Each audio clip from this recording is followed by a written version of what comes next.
Corona के नवे strain ਨੂੰ ਲੈ ਕੇ ਕਾਫੀ ਜ਼ਿਆਦਾ ਲੋਕਾਂ 'ਚ ਦਹਿਸ਼ਤ ਦਾ ਮਾਹੌਲ ਬਣਿਆ ਹੋਇਆ ਹੈ ਕਿਉਂਕਿ ਕੋਰੋਨਾ ਦਾ ਜਿਹੜਾ ਨਵਾਂ ਸਟ੍ਰੇਨ ਯੂਕੇ ਸਟ੍ਰੇਨ ਜਿਹਨੂੰ ਕਿਹਾ ਜਾਂਦਾ ਹੈ ਉਹਦੇ ਵਿੱਚ ਦੇਖਿਆ ਜਾਵੇ ਤਾਂ ਖਤਰਾ ਬਹੁਤ ਜ਼ਿਆਦਾ ਹੈ।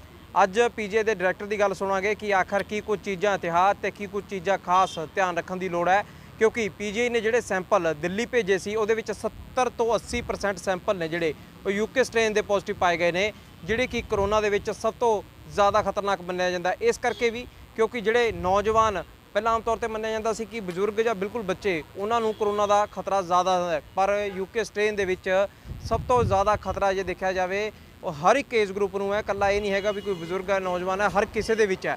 दूसरी सब तो वड्डी गल यूके स्ट्रेन की यह है कि आखिर फैलदा बहुत ज़्यादा स्पीड के नाल है कि ये ज़्यादा तो ज़्यादा स्प्रैड होने का खतरा बनया रहिंदा है। नाल ही पीजीआई के डायरैक्टर की वो भी सलाह सुन लो जिहदे विच लॉकडाउन नूं लैके जदों उन्होंने पूछा गया तो उन्होंने कहना सी कि लॉकडाउन कर्फ्यू किहो जिहा मर्जी होवे पर ज़्यादा जोर देने की लोड़ है कि जिहड़े कोरोना के प्रोटोकॉल ने उन्हां दा ध्यान रखा जाए, फायदा उहदा ज़्यादा होगा।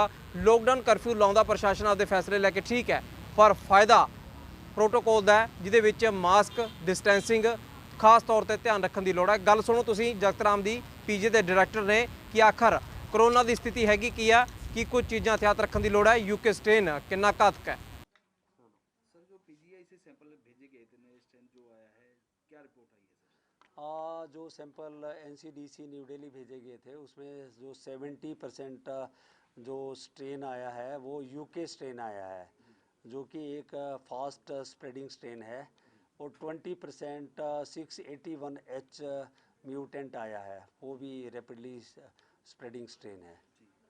तो पिछले वाले के मुकाबले देखा जाए तो कितना खतरनाक है ये सर?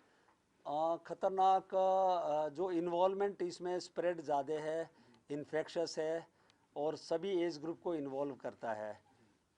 2020 में जो स्ट्रेन था वो एल्डर एज ग्रुप को ज़्यादा इन्वॉल्व करता था और जिनको कोमॉर्बिडिटी थी उनको भी इन्वॉल्व करता था, पर जो ये वाला स्ट्रेन है ये सारे एज ग्रुप को इन्वॉल्व करता है और इसमें स्प्रेड भी काफ़ी फास्टर है। सर देखा जाए तो ये इस समय पीक वर्ष है, पीक समय है या आने वाला समय भी काफ़ी गंभीर होने वाला है? जो पीक कहना तो मुश्किल है क्योंकि देखिए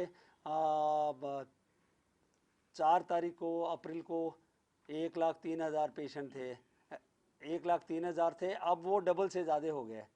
तो जब तक वो रफ्तार थमेगी नहीं तब तक पीक कहना मुश्किल होगा, पर उम्मीद है कि नेक्स्ट मिड मई में इसकी पीक आ सकती है या अर्ली जून में, फिर लगता है कि स्लाइड होना शुरू हो जाएगा। तो इसके सर सिम्टम क्या है, क्या पता लग पाता है? सिम्टम तो लगभग जैसे पुराने स्ट्रेन के हैं, जैसे कि हेडेक है, फीवर है, गला ख़राब का होना है या कई लोगों को रेस्पिरेटरी सिम्टम सांस की भी प्रॉब्लम आती है, लगभग सिमिलर ही है, कोई इतना ज़्यादा फ़र्क नहीं है।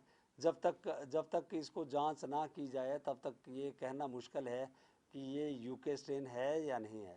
सर पीजीआई में किस तरह के इंतजाम किए हुए हैं मरीजों के लिए, प्रिकॉशन क्या क्या लिए हुए हैं? हाँ देखिए, जो पीजीआई में है हमारे पास तो दोनों तरह के पेशेंट आते हैं, नॉन कोविड के भी पेशेंट है, ज़्यादा तो नॉन कोविड के पेशेंट है, 1500 पेशेंट हमारे पास नॉन कोविड के हैं और 180 के करीब वेंटिलेटर पे भी नॉन कोविड के पेशेंट है। इमरजेंसी हमारी फुल है और कोविड में 300 में से 222 पेशेंट हमारे मॉडरेट टू सीवियर पेशेंट है, जो काफ़ी सीरियस जो पेशेंट होते हैं वो हमारे पास है।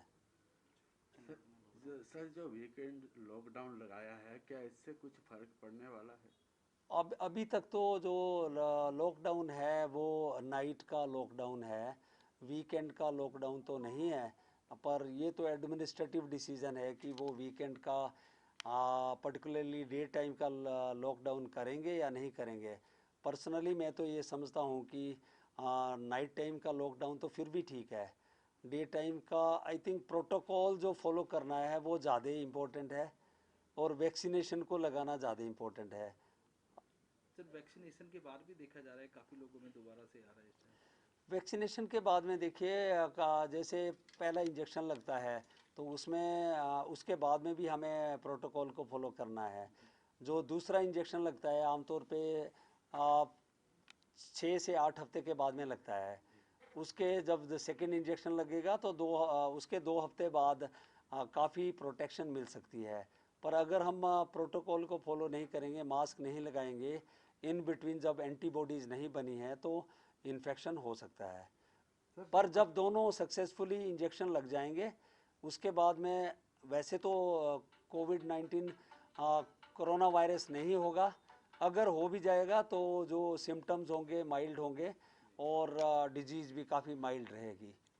सर जो ये कपड़े के मास्क लगाते हैं लोग, उसको मतलब वो स्केयर है कि नहीं? देखिए, आम जनता जो है जैसे गांव में कपड़े का मास्क लगाती है, तो कम से कम ये तो काफ़ी अच्छी बात है कि वो मास्क लगाती हैं। पर जहाँ तक ये जो नया स्ट्रेन आया है तो हमें चाहिए कि जैसे 3 लेयर्ड मास्क जैसे कि मैंने भी पहना हुआ है, तो ये काफ़ी प्रोटेक्शन प्रोवाइड कर सकता है।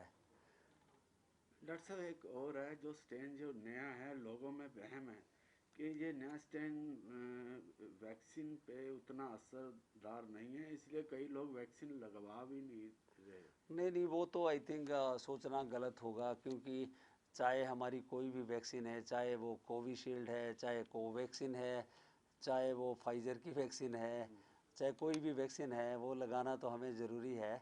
क्योंकि ये तो भ्रम होगा लोगों का, ऐसा सोचना भी भ्रम होगा। और हमें डेफिनेटली वैक्सीन लगानी चाहिए, इसका कोई ख़तरा नहीं है और इफ़ेक्टिविटी भी काफ़ी अच्छी है। अगर नहीं लगाएंगे तब तो कोरोना से नहीं बच पाएंगे। डॉक्टर साहब, जिस तरह से लोगों में माहौल पैनिक हुआ है, आप कोई संदेश देना चाहें? पैनिक तो मैं तो यही समझता हूँ कि पैनिक होने की बजाय अगर हम प्रोटोकॉल को फॉलो करेंगे, जिसको कि कोविड एप्रोप्रिएट बिहेवियर कहते हैं, मास्क को लगाएंगे, सोशल डिस्टेंसिंग रखेंगे और फ्रिक्वेंटली हाथ को साबुन और पानी से वॉश करेंगे, तो वो एक बहुत बड़ी चीज़ होगी। साथ साथ में क्राउड में हम ना जाएं, अननेसेसरी ट्रेवल ना करें, जब जाने की आपको ज़रूरत नहीं कहीं बाहर तो ना जाएं, और साथ साथ में वैक्सीनेशन करें। जब इतनी चीज़ें करेंगे तो डेफिनेटली आई थिंक कोरोना को हम हरा सकते हैं। डॉक्टर साहब, यदि मरीज़ बढ़ते हैं तो उन्हें हैंडल करने के लिए पीजीआई के पास उतने बेड और वेंटिलेटर होंगे? हमारे पास जो है जितना बड़ा पीजीआई है, 2000 बेड है, जब फुल हो जाएंगे तो हम लोग क्या करेंगे आप बताइए। अभी हम लोग तो कर ही रहे हैं, अभी हमारे 75% बेड फुल हैं। तो जब मैं तो यही अर्ज़ करना चाहूँगा, जो नेबरिंग स्टेट है जैसे पंजाब, हरियाणा, हिमाचल या उत्तराखंड या जो जम्मू कश्मीर, उनको भी अपने बेड और मैन पावर को बढ़ाना चाहिए और स्ट्रेंथन करना चाहिए। धन्यवाद। स्ट्रेन ਨੂੰ ਲੈ ਕੇ ਖਤਰਾ ਵੱਧ ਚੁੱਕਿਆ ਹੈ। ਚੰਡੀਗੜ੍ਹ ਵੀਕਲੀ ਲੋਕਡਾਊਨ ਹੈ, ਜਿਹੜਾ ਵੀਕਐਂਡ ਲੋਕਡਾਊਨ ਹੈ, ਘੋਸ਼ਿਤ ਕਰ ਚੁੱਕਿਆ ਹੈ। ਰਾਤ 10 ਵਜੇ ਤੋਂ ਸਟਾਰਟਿੰਗ ਹੋ ਜਾਣੀ ਹੈ, ਸ਼ਨੀਵਾਰ ਐਤਵਾਰ ਨੂੰ ਠੇਕੇ ਤੱਕ ਬੰਦ ਰਹਿਣਗੇ। ਤਾਂ ਹੁਣ ਦੇਖਣਾ ਹੈ ਕਿ ਆਖਰਕਾਰ ਜਿਸ ਤਰ੍ਹਾਂ ਦੇ ਨਾਲ ਪ੍ਰਸ਼ਾਸਨ ਨੇ ਸਖਤੀ ਕਰੀ ਆ ਤੇ ਦੂਜੇ ਪਾਸੇ ਯੂਕੇ ਸਟ੍ਰੇਨ ਨੂੰ ਲੈ ਕੇ ਖਤਰਾ ਵੱਧ ਰਿਹਾ, ਤਾਂ ਉਹਦੇ ਵਿੱਚ ਇhtiyਾਤ ਦੇ ਤੌਰ ਤੇ, ਸਾਵਧਾਨੀਆਂ ਦੇ ਤੌਰ ਤੇ ਲੋਕ ਕਿੰਨੀ ਕੁ ਸਾਵਧਾਨੀ ਰੱਖਦੇ ਨੇ, ਕਿਉਂਕਿ ਜਿਸ ਤਰ੍ਹਾਂ ਦੇ ਨਾਲ ਲਗਾਤਾਰ ਮਰੀਜ਼ਾਂ ਦੀ ਗਿਣਤੀ ਵੱਧ ਰਹੀ ਆ, ਤਾਂ ਪੀਜੀ ਦੇ ਡਾਇਰੈਕਟਰ ਵੀ ਕਹਿ ਚੁੱਕੇ ਕਿ ਪੀਕ ਸਮਾਂ ਹੁਣ ਕਿਹੜਾ ਆਊਗਾ ਇਹ ਕਹਿਣਾ ਔਖਾ ਹੈ, ਕਿਉਂਕਿ ਲਗਾਤਾਰ ਦੁੱਗਣੇ ਤਿੱਗਣੀ ਰਫ਼ਤਾਰ ਦੇ ਨਾਲ ਮਰੀਜ਼ ਵੱਧ ਰਹੇ ਨੇ। ਤਾਂ ਜ਼ਰੂਰਤ ਇhtiyਾਤ ਧਿਆਨ ਰੱਖਣ ਦੀ ਹੈ। ਪ੍ਰੋਟੋਕੋਲ ਨੇ ਜਿਹੜੇ ਉਹਨਾਂ ਨੂੰ ਸਖਤੀ ਨਾਲ ਲਾਗੂ ਕਰਨ ਦੀ ਲੋੜ ਪ੍ਰਸ਼ਾਸਨ ਨੂੰ ਹੈ, ਜਿਹੜੀ ਕਿ ਡਾਇਰੈਕਟਰ ਕਹਿੰਦੇ ਨੇ। ਤੇ ਦੂਜੇ ਪਾਸੇ ਆਪ ਲੋਕਾਂ ਨੂੰ ਧਿਆਨ ਰੱਖਣਾ ਹੋਊਗਾ, ਕਿਉਂਕਿ ਇਸ ਯੂਕੇ ਸਟ੍ਰੇਨ ਦੇ ਵਿੱਚ ਹਰ ਉਮਰ ਦੇ ਲੋਕਾਂ ਨੂੰ ਲਈ ਹੈ ਜਿਹੜਾ ਖਤਰਾ ਉਹ ਵੱਧ ਹੈਗਾ। ਵੈਕਸੀਨੇਸ਼ਨ ਹੋ ਰਹੀ ਹੈ, ਵੈਕਸੀਨੇਸ਼ਨ ਦੇ ਵਿੱਚ ਲੋਕ ਵੱਧ ਤੋਂ ਵੱਧ ਹਿੱਸਾ ਲੈਣ, ਇਹ ਕਿਤੇ ਨਾ ਕਿਤੇ ਡਾਇਰੈਕਟਰ ਸਲਾਹ ਦਿੰਦੇ ਨੇ। ਸੀਨੀਅਰ ਵੀਡੀਓ ਜਰਨਲਿਸਟ ਕਮਲ ਦੇ ਨਾਲ ਸਮਿਤ ਸਿੰਘ।